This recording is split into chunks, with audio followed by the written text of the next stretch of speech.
Pagsabog ng binhing palay, broadcasting rice seedlings. Aga. Magandang umaga sa lahat. I'm about to apply this mixture on the rice seedlings that we are about to broadcast. Apatiprak na po muna na aga. So let's see if it really grows. Really grew. Oh, what happened? Okay. This is Eater's Vlog, 15 taon na sa YouTube.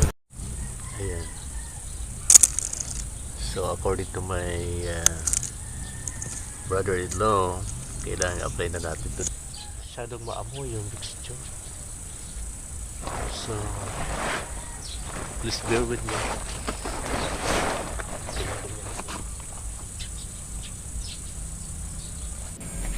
So ayun nga, it happened on Wednesday, November 27, 2024.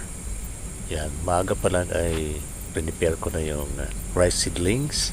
Hinaluan ko na ng yung pang-control sa mga pests, yung mixture na yan na puti na yan, na maamoy talaga. Yan, grabe. Yan. Iniingatan kong hindi alis yung mga roots ng rice seedlings kasi papatiprak po yan sa bigor or isasabog, ipo-broadcast later ng pinsan nating si Manny Nestor Rubio. Kasama rin sila Manoy Boy, si Rilo Palicar, si Bordok Jaime Alegre at si Edmond Arroyo. Yan. Apat silang magtutulong-tulong sa 2 hectares na palayan ng aking sister at si Bayaw. So done. Grabe. Super amoy.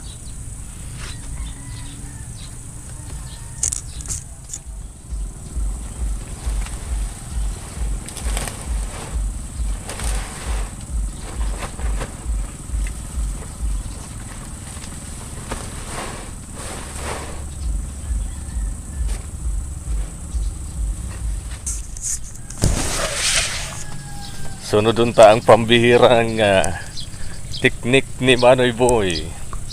Spiral ang gamit sa pagkali-kali.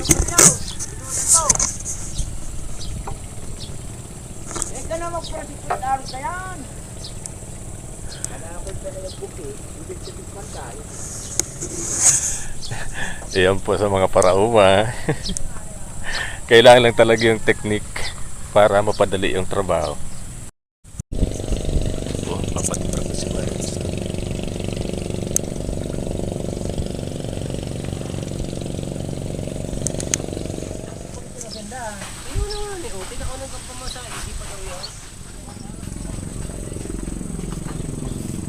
Kaya si maluto. Gaw na ba't?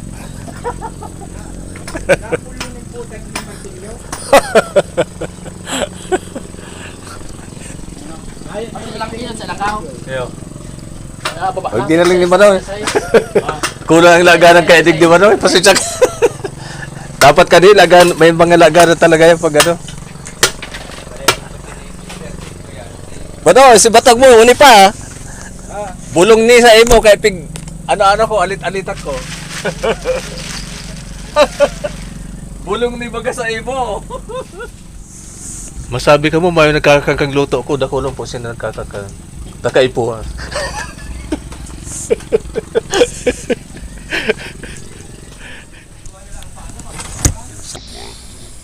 Pagkatapos ng lunch or patanghalian ay nag-proceed na sila sa pag-broadcast ng palay hanggang alas 2 ng hapon.